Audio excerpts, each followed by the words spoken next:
up mga bay? Ubec Riders back, vlogging from Cebu City. As what you've seen on the intro, or as what you've seen on the thumbnail, yes, I did buy a Neo Sporty muffler.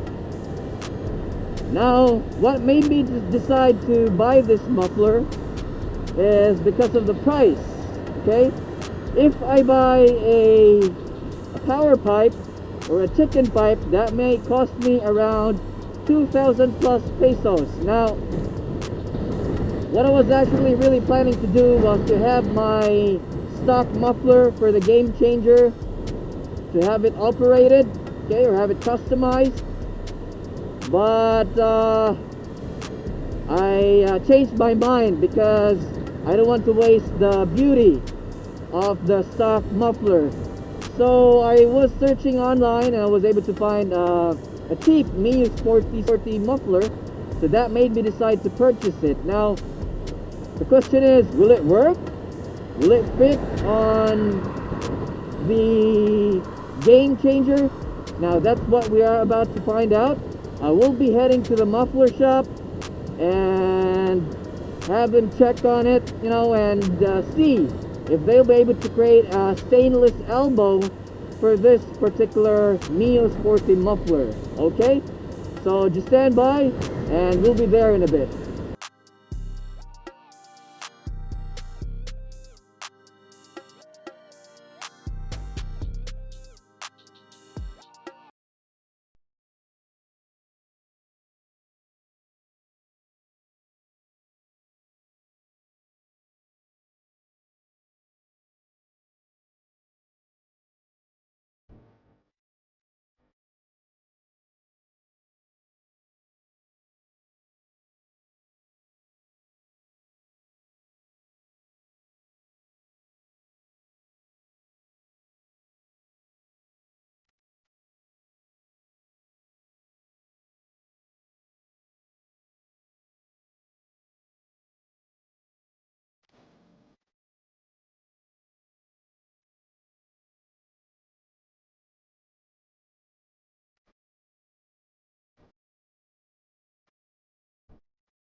Several days later.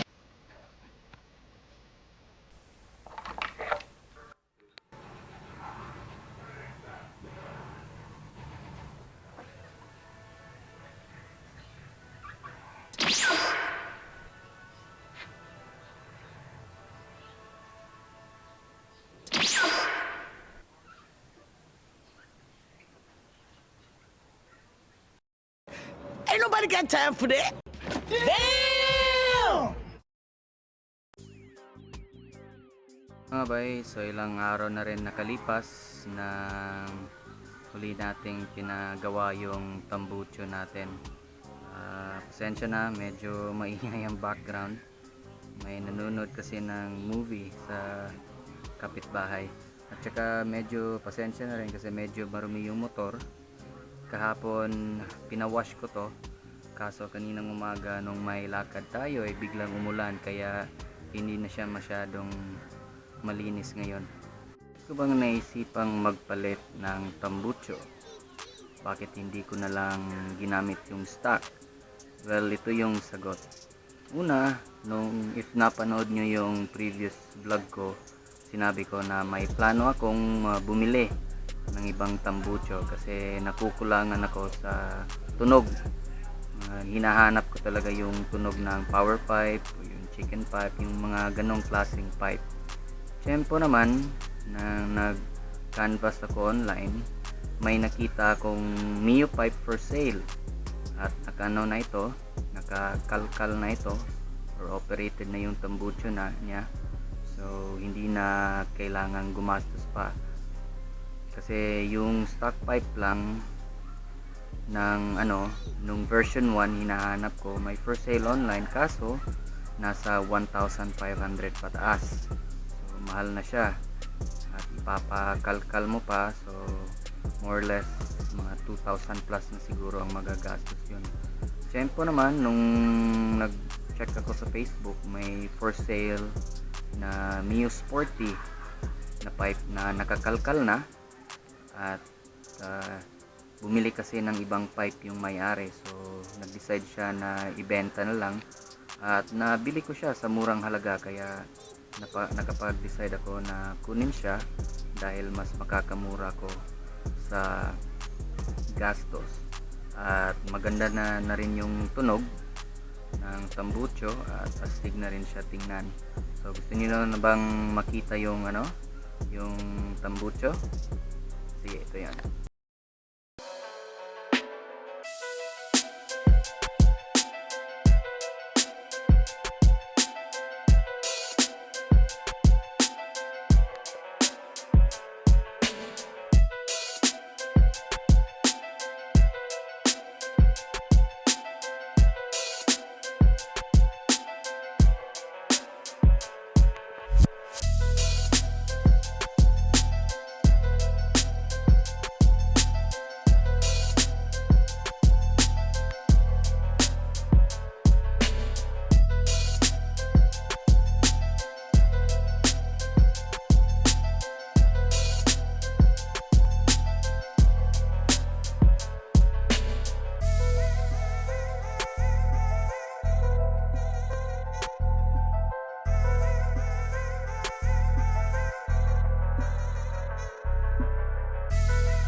Ito na yung tambucho. Ito yung final product niya. Ito yung Mio Sporty na kalkal na pipe na nabili ko. So kung napapansin nyo, stainless na siya at pareho lang yung diameter ng tubo niya o yung elbow niya sa stock. Pinagawa ko rin, detachable siya kaso wala nga lang spring. So pag may papalit ka na pipe, pwede mo lang tanggalin to, i-insert nyo lang yung canister ng ibang pipe. Talagang sinasadya ko yan para pag may plan tayong bumili ng ibang pipe, so plug and play na lang. So yun, medyo nawala na yung kulay dito.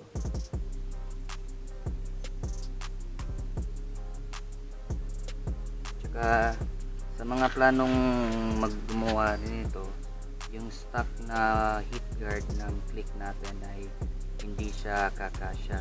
So tiyempo naman na meron akong lumang heat guard na ito, ginamit ko noon sa isang motor ko, kaya pininturahan ko na lang ng itim para may lagay dito. So ang ano bang ginawa sa pipe? Una, yung ginawa nila is kinostomize nila yung tubo na para mag-fit or yung bend niya para magpareho sa stock pipe ng Honda Click game changer natin. So doon sila natagalan kasi marami po siyang bend at saka dito kung napansin niyo sa ibaba meron siyang dapat na lagayan din na katulad nito kung saan niyo ilalagay yung bolt. Meron siya dito at pinatanggal ko. kasi hindi na siya kasya dito hindi na siya kasya, so pinatanggal ko na lang at sinabi ko nga ito na lang yung mag-bolt in yung tambucho natin. Ito yun, meron siyang mga touches pa na dapat nating gawin. Hilihain ko pa sana to, so hindi pa siya smooth, pero gagawin na lang natin yan sa future kasi excited na tayong ilagay sa motor. At ito yung diameter, ng hole niya sa tambucho. Ito yun, mukhang 1.5 inch ata yung diameter. So nung pagbili ko nakakalkal na siya at ito na yung size ng diameter niya. At maganda rin yung yung tunog niya. So plano natin in the future itong tip niya, ito papalitan natin ng stainless para mukhang power pipe talaga siya. Yung modifications naman na ginawa nila, may space kasi dito so tiyempo naman meron silang washer na malaki. So ito yun, yung washer na malaki, ito yung ginamit nila para magkasya dito, kasi pag hindi to nilagay isasalpak mo doon nakatagilid siya. Kaya tiyempo talagang may malaki silang washer doon. Spraynayan ko na lang para magmukhang maganda, saka nilagay na yung tambucho. May mga imperfections pa siya. Ito yung close up niya, yung sa stock may nakalagay dito at ni-remove nila. So papagrind na lang natin to in the future, kasi ngayon sobrang excited ko malagay na yung tambucho, kaya nilagay ko na lang. Ito yan, ibang angle.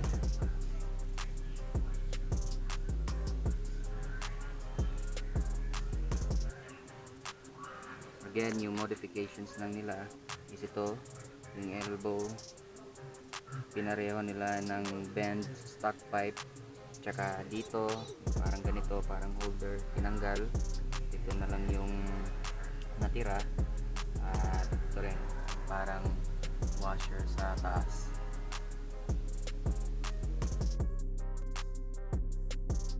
Ipaparinig ko na sa inyo kung anong tunog ng pipe, tsaka hindi ko na kasi nakuha yung before and after na sound.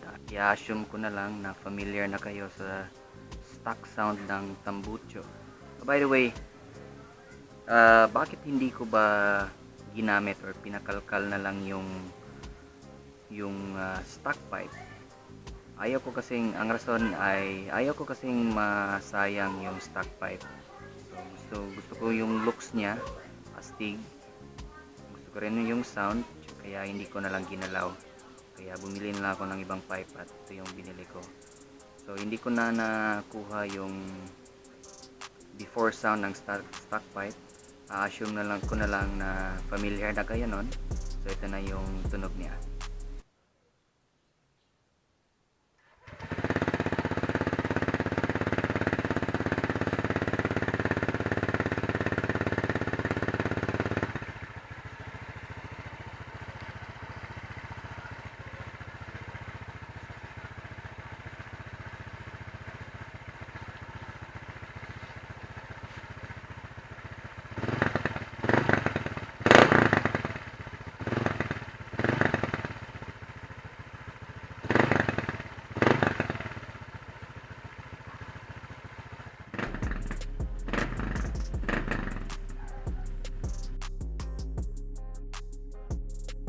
Ayan mga bay, so yun na ang tunog ng tambucho. Please pakilagay na lang sa description kung anong sa tingin nyo yung tunog, kung approve nyo ba or may nakukulangan pa, at kung may suggestions kayo pakilagay na rin sa comment section para matest rin natin So sa susunod na vlog natin is i-try naman natin yung tambucho sa daan, at ipopost ko rin yung mga observations ko sa bagong tambucho, kung meron ba siyang improvement in terms of speed, acceleration, at saka sa gas consumption. Before natin i-end yung video, yung bago pa lang nakapanood nito, please don't forget to subscribe at tulungan niyo po akong ma-reach yung 1,000 subscribers within the next couple of months. Yun talaga yung goal ko, at continue rin yung continuous yung support nyo, at para patuloy pa rin yung yung pagbibigay natin ng tips at ideas kung anong pwedeng gawin natin sa game changer na motor natin at mga observations natin in the future. At before we end the video, gagawa ko ng shoutouts ngayon. Maraming salamat sa mga taong ito. Sila yung palaging sumusuporta at nagko-comment sa comment section, at pati na rin naglagay ng hashtag #YouBackRida. So ito yun sila: si Josh Raboy, si Ken Binondo, GM Knight, Jasper Lloyd Claro, Arthur James Belsina, June Dunkel Bering, Crazy Marks Alberca. Shoutout rin sa Click Squad Cebu, especially kay Sir John Bricks, at sa bagong kagrupo ko ng Cebu Game Changer Owners Club. Shoutout sa inyo mga bay. At sa fellow motovloggers na rin ito, please also check their channels as well. Support natin yung mga local vloggers natin dito sa Pilipinas. Sila ay si Bisaya Biker, Bisaya Explorer, Malinwa Rider, Headplug FX, si Jacket of the North Motovlog, si Shirit with Chris, Skater Rider, Jelon Motovlog, Hen Rider, Mike's M10, at saka si J Moto. Maraming salamat mga bay. Abangan nyo yung next video ko ng performance ng bagong kalkal pipe natin. Okay? Maraming salamat.